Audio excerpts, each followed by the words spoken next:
कहाँ तक पढ़े थे हम लोग? देखो तो जरा।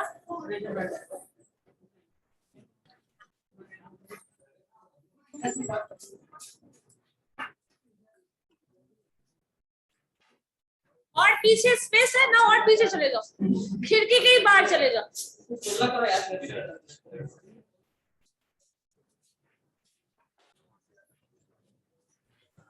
कहाँ तक कराए थे?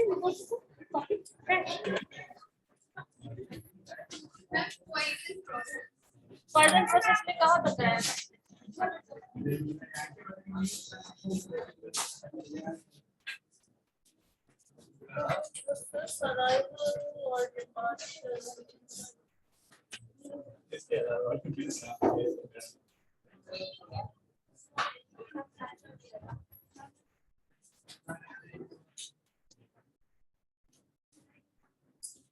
क्या था पॉइजन प्रोसेस? क्या है पॉइजन प्रोसेस? क्या था?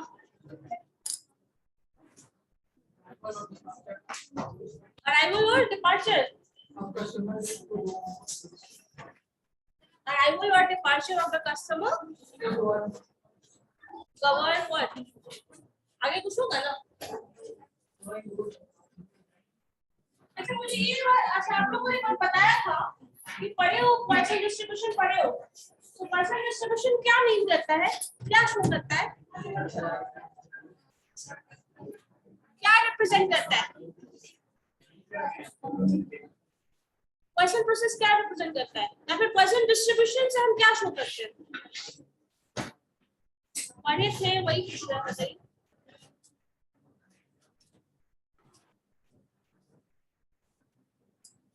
पीडीएफ में था ना, इधर पावर माइनस लैम्डा और lambda power x by x factorial PDF, ठीक है? इसमें क्या रिप्रेजेंट करता है ये, क्यों पढ़ते हैं ये? ग्राफ शो करेंगे, ठीक है, ग्राफिकली शो किया जा सकता है, फिर भी क्या रिप्रेजेंट करता है? टाइम। इसमें टाइम फैक्टर तो नहीं दिख रहा है फिलहाल मुझे। लैम्डा क्या है? वेवलेंथ। फ्रीक्वेंसी पढ़ रहे हैं, मतलब हम फिजिक्स की क्लास में हैं। आप फिजिक्स की क्लास है। वेवलेंथ का नोटेशन डालते हैं, फ्रीक्वेंसी होती है एवरेज, ठीक है। एवरेज अराइवल रेट हो सकता है, डिपार्चर रेट हो सकता है, जब अभी हम बात कर रहे हैं तब। ऐसे डिस्ट्रीब्यूशन क्या शो करता है? बस मुझे सिंपल टर्म में बताओ, ये डिस्ट्रीब्यूशन क्या शो करता है, और ऐसा डिस्ट्रीब्यूशन को हम किस चीज को पढ़ने के लिए इसका हेल्प लेते हैं? कुछ भी नहीं पता तो नहीं पता, बताइए, है तो बताइए। नहीं बताइए, ये मैंने बताया नहीं है। डिस्ट्रीब्यूशन आप लोग बोल रहे हैं थोड़ा बहुत जानते हो, पढ़े हो, बस इसलिए मैं बोलिए। Why we are going to study this?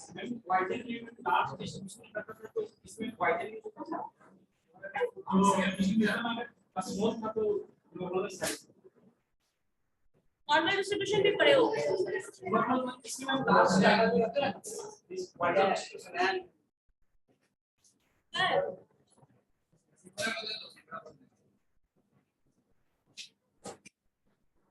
देखो क्वेश्चन डिस्ट्रीब्यूशन हम लोग उस चीज में पढ़ते हैं जहां probability of occurrence of any event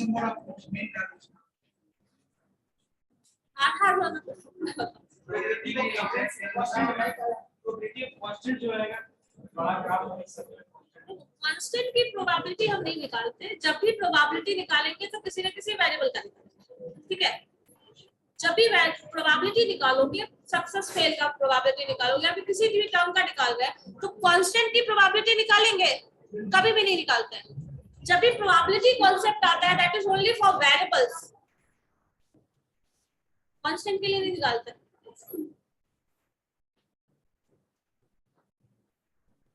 plus में हम लोग कांस्टेंट नहीं है, जो प्रोबेबिलिटी जो कोवेरियंस रहेगा वो हमेशा कांस्टेंट रहेगा।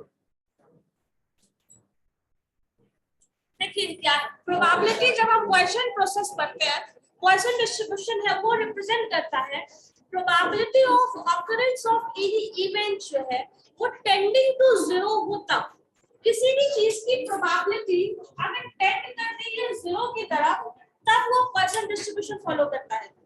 जैसे देखो, number of accidents in road, जो भी ऑन रोड होता है, जो भी एक्सीडेंट्स हो रहे हैं एक दिन में, वो जितनी गाड़ियां चल रही है उसके कंपैरिजन में क्या है, बहुत ही कम है।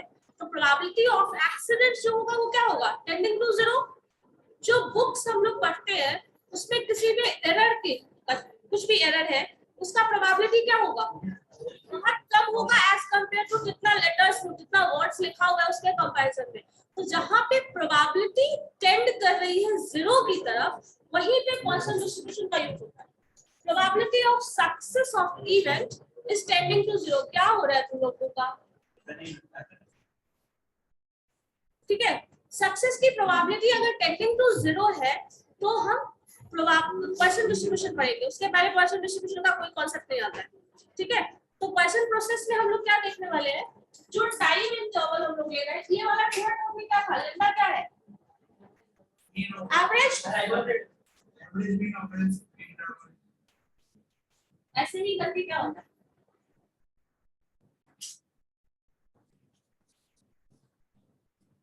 ये एवरेज है। अगर हम लोग ऑपरेशन रिसर्च वाला क्वेश्चन पढ़ रहे हैं या फिर क्वेश्चन प्रोसेस में जा रहे हैं, तो ये एवरेज रेट हो जाएगा। अराइवल की बात करेंगे तो अराइवल रेट, और डिपार्चर की बात करेंगे तो डिपार्चर रेट, सर्विस की बात करेंगे तो सर्विस रेट। जब भी आएगा लैम्डा तो एवरेज के फॉर्म में, तो एवरेज रेट ये अराइवल रेट भी हो सकता है, एवरेज एवरेज डिपार्चर रेट भी हो सकता है, और एवरेज सर्विस रेट भी हो सकता है। एक्स क्या था,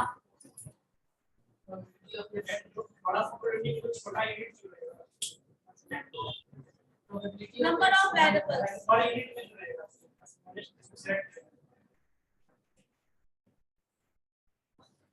ठीक, लिखो पहले तब बताते हैं। नंबर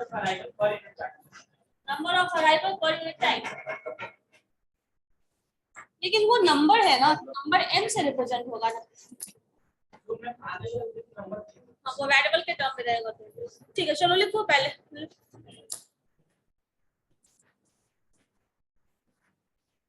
ये सारा कॉन्सेप्ट ठीक है,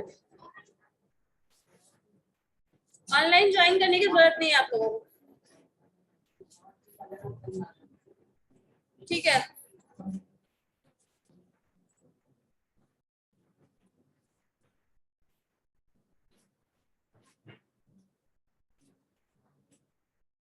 चलो लिखो। तो क्वेश्चन प्रोसेस में हम लोगों ने ये टर्म डिफाइन किया था, टी और टी प्लस एच में जो इंटर करता है। सेकंड पॉइंट कर दीजिए उसी में, देखिए सेकंड पॉइंट क्वेश्चन प्रोसेस का ही सेकंड पॉइंट है। पहले जो लिख रहे थे वो फर्स्ट पॉइंट था, ठीक है। पॉइंट वाइज उसको देखो। The probability of an arrival, the probability of an arrival during the time del t, the probability of an arrival during the time del t is given by delta t, like this, ठीक है। और वो इसलिए है क्योंकि small time की बात करते हैं, दैट्स व्हाई del t लिखते हैं।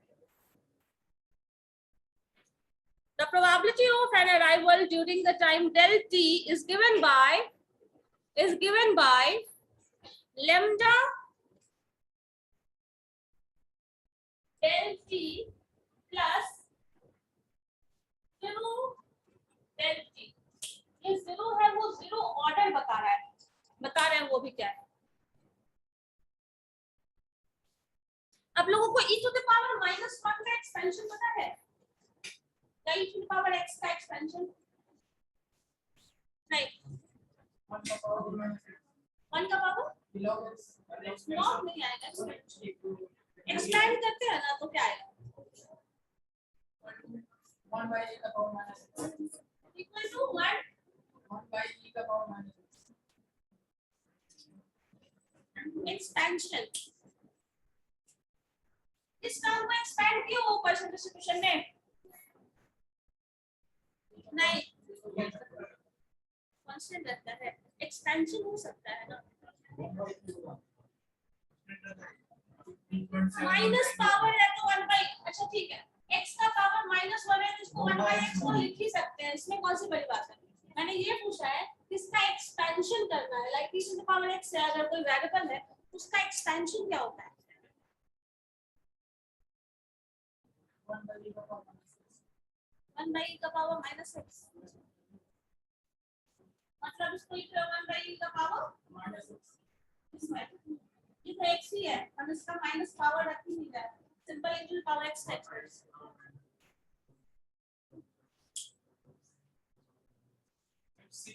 सबको हाँ सीरीज ही पूछ लो। उसका तो यही है 1 + x by 1 plus x by 1 1 plus 1 plus x by 1 factorial x by 1 x by अच्छा x by 1 factorial plus x square by 2 factorial plus x cube by 3 factorial, सही ना एक्सपेंशन, ठीक है।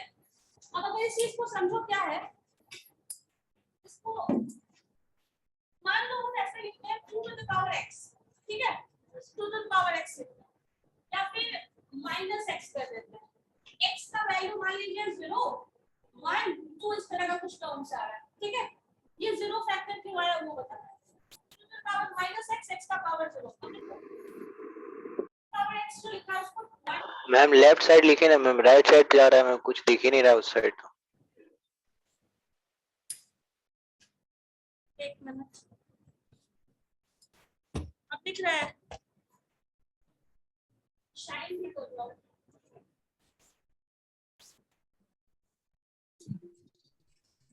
2 to the power -x को 1 by 2 2 to the power x लिख सकते हो, और x का वैल्यू है 0 1 2 लाइक ऐसा दिया हुआ है, क्या लिखोगे 1 by 2 to the power 0, next क्या हो जाएगा 1 by 2 to the power 1, next क्या हो जाएगा 1 by 2 to the power 2, ठीक है, 1 by 2 to the power 3। अब सोचो इस चीज को, समथिंग टू द पावर 0 क्या होता है 1, तो ये फैक्टर तो 1 हो गया, ये 1 by 2 हो गया, इसको क्या लिखोगे 1 by 4, ये क्या हो रहा है 1 by 8, इसी तरह 4 1 by 16, तो ये सारा वैल्यू जैसे जैसे आगे बढ़ोगे क्या होगा, बहुत ही स्मॉल वैल्यू बनता चला जाएगा, और ऐसा वैल्यू होगा जिसको हम नेगलेक्ट कर सकते हैं, ठीक है। तो यहाँ पे जो अभी आपने लिखा था lambda del t plus 0 del t, ये वो बता रहा है कि जैसे जैसे पावर इसका हम एक्सपैंड करेंगे तो ये वैल्यू जो हायर पावर आएगा वो 0 ऑर्डर कंसीडर कर लेंगे, मतलब उसका एक्सपेंशन तो करेंगे लेकिन उसका यूज हम नहीं करने वाले, तो 0 ऑर्डर del t का एक्सपेंशन नहीं समझ आया। 1 by 2 to the power 0 क्या होगा बोलो 1, next term 1 by 2 to the 2 क्या होगा 1 by 2, next 1 by 2 to the power 3 term जा रहा है 2 क्या हो जाएगा, next 1 by 8, next 1 by 16, next 1 by, अब जैसे जैसे आगे जाओगे ये वैल्यू 1 दिख रहा है, ये 1 by 2 मतलब ये 1, next term 0.50, next term 0.25, next term, इसी तरह सॉल्व करते जा रहे हो तो आगे जो टर्म आ रहा है बहुत ज्यादा, मान लीजिए ऐसा आ जाए 1 by 2 to the power 100 हो जाए, क्या वैल्यू आएगा, बहुत ही कम वैल्यू आएगा, और इतना वैल्यू आएगा जिसको आप इसमें इंक्लूड करने की जरूरत नहीं है, मतलब बहुत ही कम आएगा, उसका इंक्लूजन हो इस पूरे सीरीज में या फिर नहीं हो नेगलेक्ट कर दो उससे कोई फर्क नहीं पड़ने वाला, ठीक है। सो ये एक्सपेंशन जो पूरा सीरीज आप बाइनोमियल या फिर जो भी क्वेश्चन डिस्ट्रीब्यूशन में पढ़ते हैं, ये एक्सपेंशन एक पैटर्न है जिसमें जैसे ही हायर पावर पे आप जाओगे सारा वैल्यूज नेगलेक्ट हो जाएगा, मतलब ऐसा हो जाएगा जिसको आप इंक्लूड करो या फिर नहीं करो कोई फर्क ही नहीं पड़ने वाला।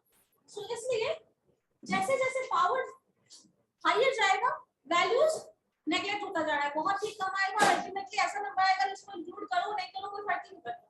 इसीलिए एक फैक्टर का हम टर्म ले रहे हैं, मान लो यहाँ तक का सिर्फ 2 टर्म ले रहे हैं, बाकी का जो फैक्टर्स है उसको हम नेग्लेक्ट करते हैं, और नेग्लेक्ट कर रहे हैं इसीलिए उसको हम जीरो ऑर्डर लिखते हैं, क्योंकि बाकी को हम कंसिडर ही नहीं करेंगे।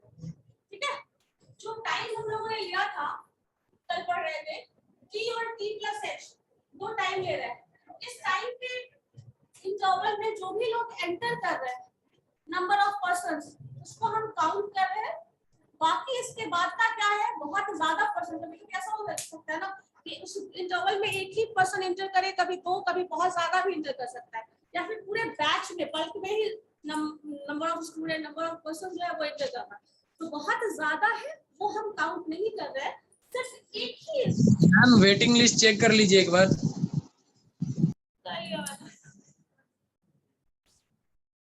वेटिंग भी चेक करो, ऑफलाइन भी चेक करो, क्या है। ठीक है, तो इसमें नंबर ऑफ कम लोगों के एंटर करने की बात कर रहे हैं। इंटर अराइवल रेट है 1 नंबर ऑफ पर्सन, जो एवरेज एंट्री टाइम है, मतलब एवरेज अराइवल रेट है, वो हम बहुत कम ले रहे हैं, और बाकी जो नंबर्स है बहुत ज्यादा लोग अगर एंटर कर रहे हैं तो उसको हम कंसीडर नहीं कर रहे हैं। यूनिक एंट्री को या उससे थोड़ा ज्यादा एंट्री को हम लोग काउंट कर रहे हैं, रेस्ट ऑफ द टर्म को काउंट नहीं कर रहे। ठीक है, लिखो इसी चीज को। डिपेंड करता है कैसा फंक्शन है, कैसा सर्विस मैकेनिज्म है। अगर सर्विस मैकेनिज्म मल्टीपल चैनल वाला है तो ज्यादा होगा, अगर सिंगल चैनल वाला है तो कम होगा। लिखिए इसी चीज को आगे। The probability of arrival during del t is lambda del t plus zero order del t, and the probability of, उसी में कर दो, and the probability of departure, and the probability of departure, जो पहले था वो क्या था, अराइवल रेट है, नेक्स्ट लिख रहा है probability of departure, and the probability of departure during this del t small interval of time is given by mu del t plus zero order del t।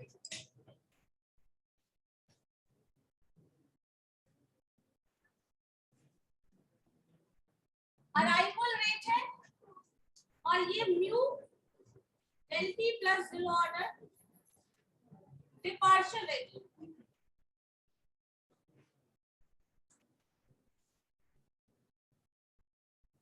और ये सब हो कब रहा है, इस स्मॉल इंटरवल ऑफ टाइम में, 1 minute 2 minute जो भी लो, तो उसके हिसाब से क्वेश्चन में ये दिया रहेगा।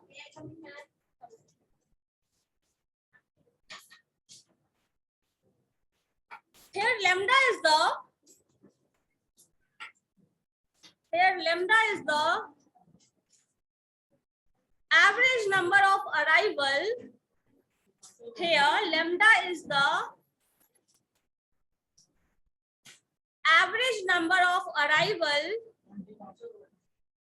lambda है ना, lambda में क्या लिखा है, अराइवल है, कहाँ हो तुम। Then lambda is the average number of arrival per unit time, and mu is the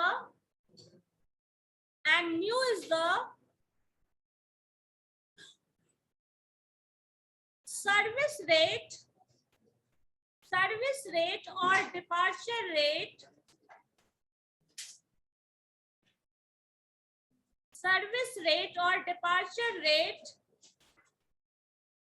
per unit time,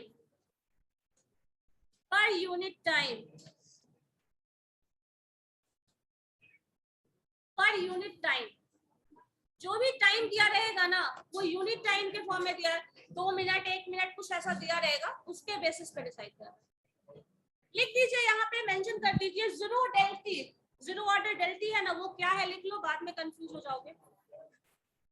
zero del t को एक्सप्लेन करो, ठीक है, ये जीरो ऑर्डर del t है, it is zero order del t जो है उसको लिखो, it is a function of del t It is a function of del t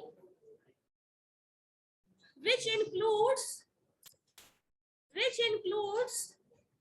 higher powers,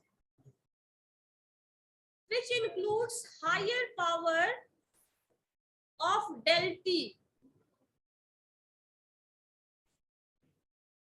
higher power of del t, such that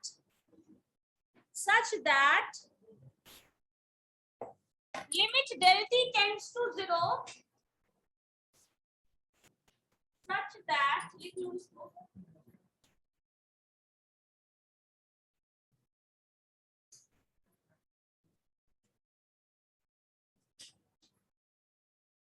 del t tends to 0.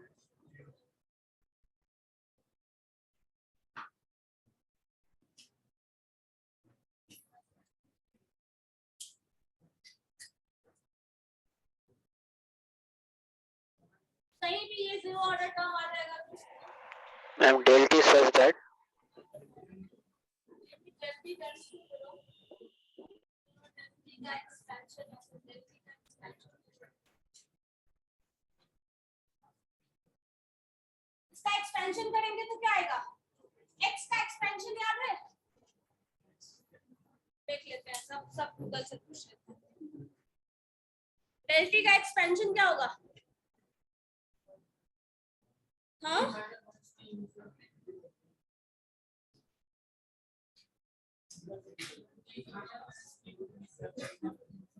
या फिर छोड़ दो, आप इतना ही रहने दो, इतना समझ में आ जाएगा, बाकी एक्सपेंशन आपको पूरा डेरिवेशन नहीं करना, इतने रहने दो, 0, ठीक है, जरूरत नहीं है बाकी। चलो लिखो इसके बाद, this is so small that either one arrival or one departure, this is so small that either one arrival or one departure can take place during del t time.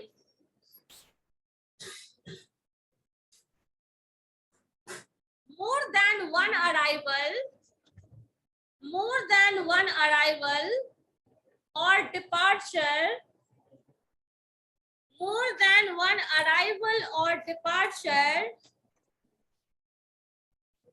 during del t is 0.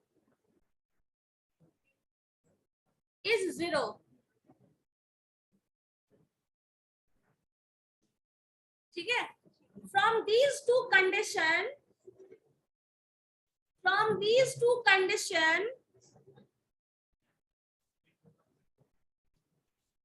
we get del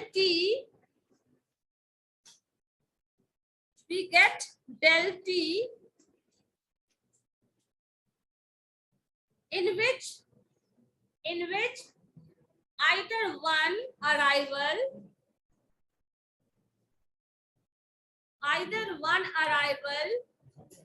two arrival ... can take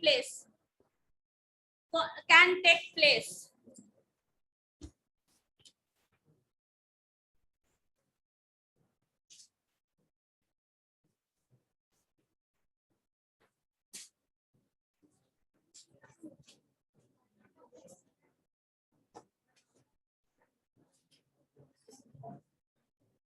देखो यहाँ पे ये क्या show कर रहा है, probability of 0 arrival in time t, probability या फिर इसको t कर छोड़ दो, del t कर लो, आप del t कर रहे हो ना, probability of 0 arrival in this time, probability of 1 arrival at this time, and the sum of these two is 1, मतलब sum of probability जो होती है वो 1 होता है ना, so 0 arrival या फिर 1 arrival, क्योंकि आपने स्टेटमेंट लिखा है ना, either 1 or 0 arrival can take place, बहुत ज्यादा स्मॉल टाइम इंटरवल है, उसमें बहुत ज्यादा लोग एंटर नहीं कर सकते या फिर बहुत ज्यादा लोग डिपार्ट नहीं कर सकते, तो कितना हो सकता है, या तो 0 होगा या तो 1 होगा।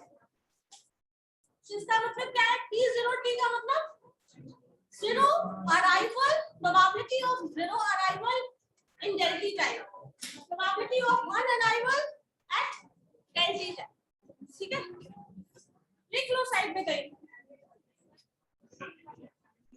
लिखो तुम यहाँ पे साइड में, ये तो मैथमेटिकल टर्म है, नीचे लिखोगे कहीं एक्सप्लेनेशन में ना, चुप लिख लो साइड में कहीं लिखो। Probability of zero arrival at del t time, probability of one arrival at del t time, ठीक है। इसको ऐसे लिखा जा सकता है, probability of zero arrival in this time is equal to 1 minus probability of one arrival at this time, लिखा जा सकता है।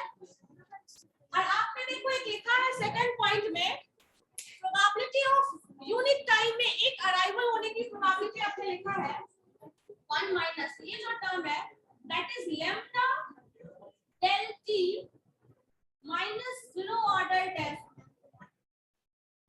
बोलो ये लिखा था arrival rate lambda del t और जीरो ऑर्डर लैम्डा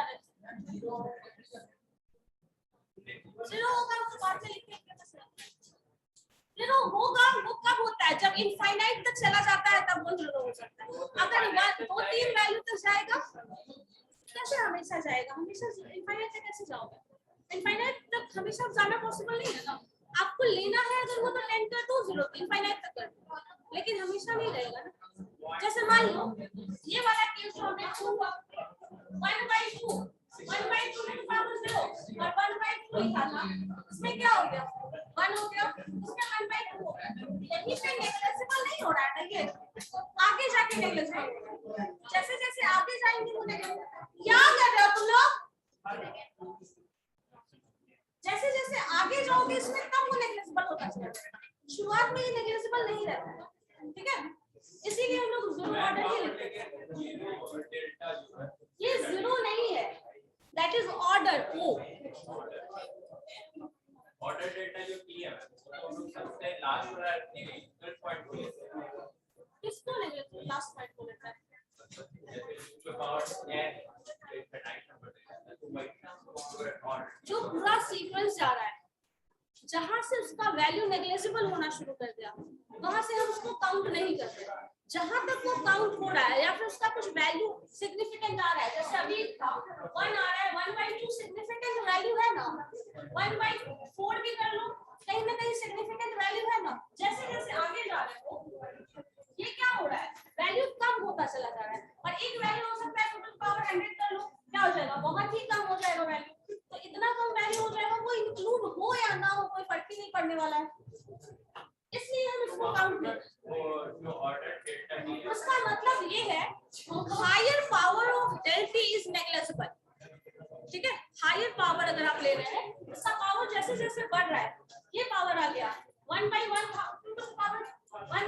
पावर आ गया, तो ये क्या हो जाएगा नेग्लिजिबल हो रहा है, जैसे जैसे हायर पावर पे जा रहे हैं तब वो नेग्लिजिबल हो रहा है, शुरुआत में कहां नेग्लिजिबल है, ये तो नेग्लिजिबल नहीं है, जहां 1 काउंटेबल है तो हाफ क्या काउंटेबल नहीं है, 1/4 भी काउंटेबल है, आगे जा रहे हो वो भी काउंटेबल है, जहां से 0 0 शुरू हो सपोज ऐसा आने लगा 0.00002 ऐसा आने लगा, तो ये काउंटेबल नहीं है, मतलब सिग्निफिकेंट वैल्यूज को कंसीडर नहीं करेंगे, बहुत ही कम है, तो जहां तक सिग्निफिकेंट है वो टर्म इधर आ जाएगा, जो सिग्निफिकेंट नहीं है वो टर्म उधर है, मतलब जीरो ऑर्डर कर दो उसको, इसका मतलब वो हायर पावर ऑफ नेगलेक्टा डेल्टा जो है delta T that is negligible.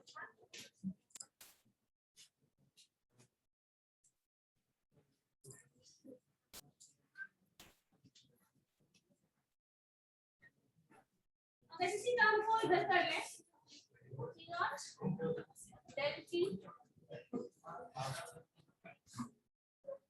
1 minus ये टर्म कर लो या फिर ये पूरा पॉजिटिव इधर लेके चले आओ लैम्डा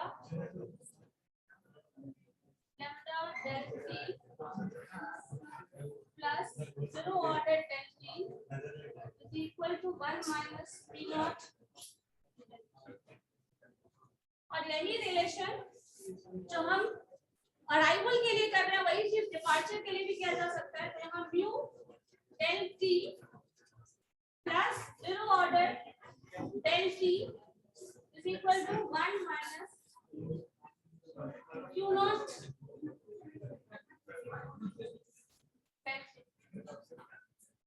ये लिख लो। उसके बाद जो फॉर्मूला हम लोग यूज करने वाले हैं वो डाल दीजिए। हाँ वही करा रहे, फॉर्मूला तो पहले लिख लो तब ना क्वेश्चन करोगे। लिखिए फॉर्मूला। जहां लैम्डा वाला केस है वो अराइवल के लिए है, जहां म्यू वाला केस है वो डिपार्चर के लिए। लास्ट वाले में लिखा दिस वन। जो रिलेशन लैम्डा वाले केस में होगा वही रिलेशन म्यू वाले केस में भी होगा।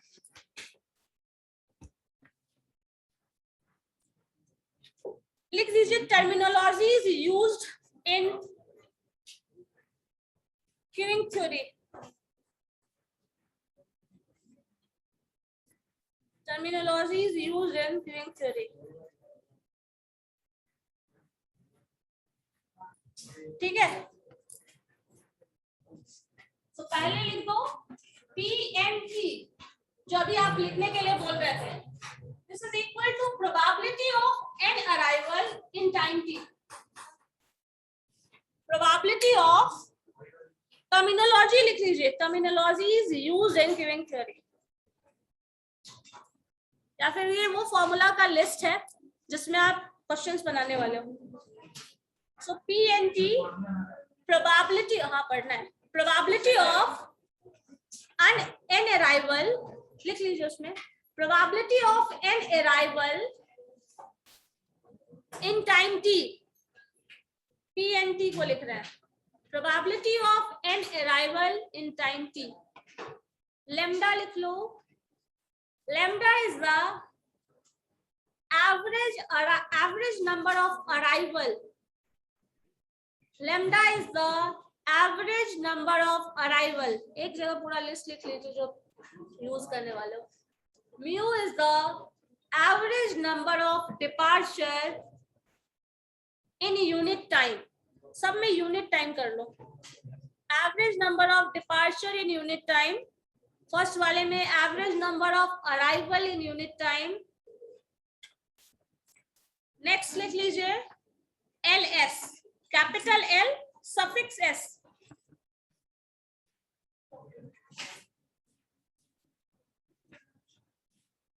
Capital LS।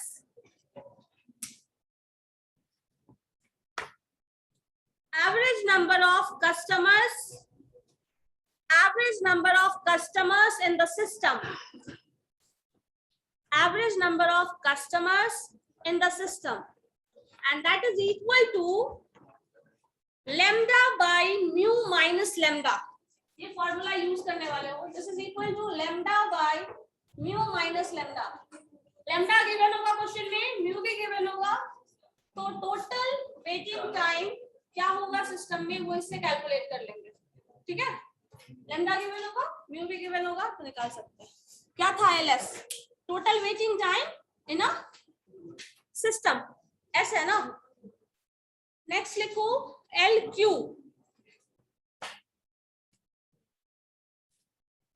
Average number of units या फिर average number of persons in a Q.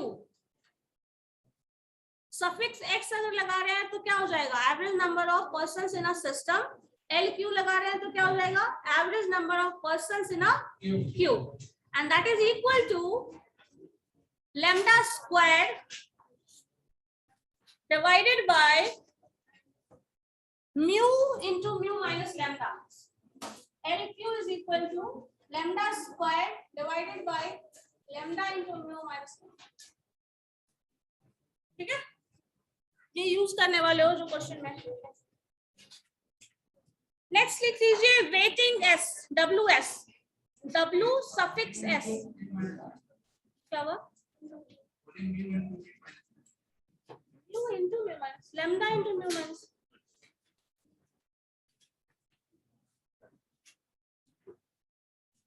क्या ये, अच्छा हाँ म्यू बोला था, mu into mu minus lambda. Next कर लो WS, waiting time in a system। WS waiting time in a system, that is equal to 1 by mu minus lambda. 1 by mu minus lambda. mu क्या था? Service rate. lambda क्या है? Arrival rate. So 1 by mu minus lambda जो हो जाएगा वो waiting time in a system होगा. Next लिखिए waiting time in a queue. Waiting time in a Q,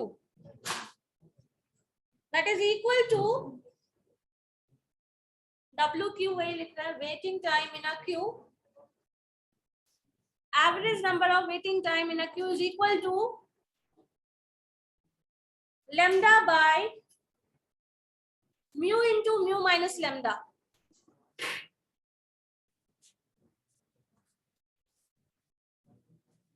Waiting time in a queue is equal to lambda by, इन दोनों में difference यही है, यहाँ lambda स्क्वायर है, यहाँ lambda ऐसे. नेक्स्ट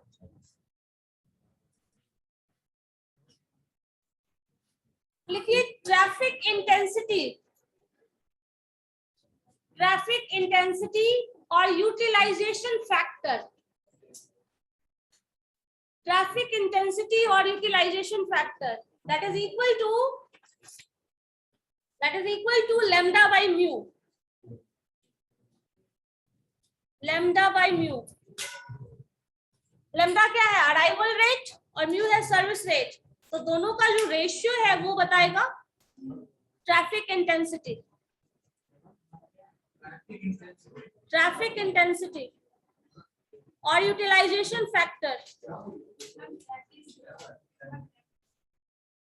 क्या बोल रहा हूं?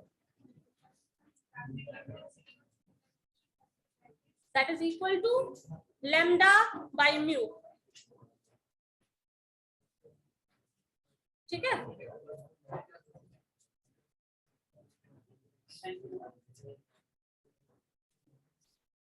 क्या हुआ?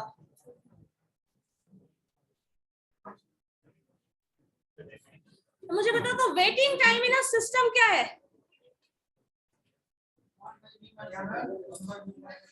1 by, और उसको डिफाइन कैसे करेंगे?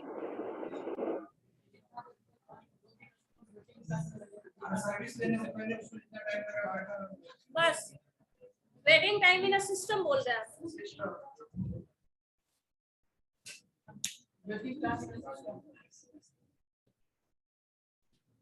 Waiting time in total waiting time क्या हुआ? वेटिंग टाइम जो भी होगा waiting time in a Q plus service time. Capacity of the system क्या होगा?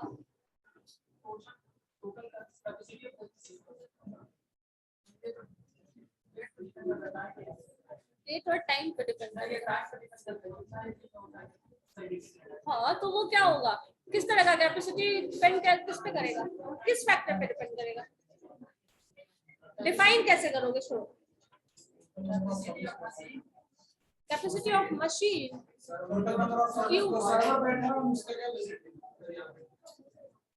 तो सर्वर बैठा है उसका कैपेसिटी कैसे? वही तो पूछ रहे. तो डिफाइन कैसे करेंगे? वही तो हम पूछ रहे हैं. टोटल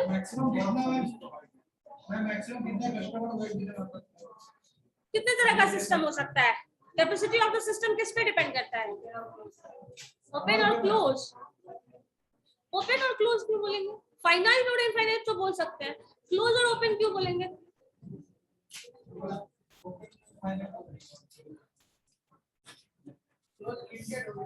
क्लोज लिमिटेड हो जाएगा.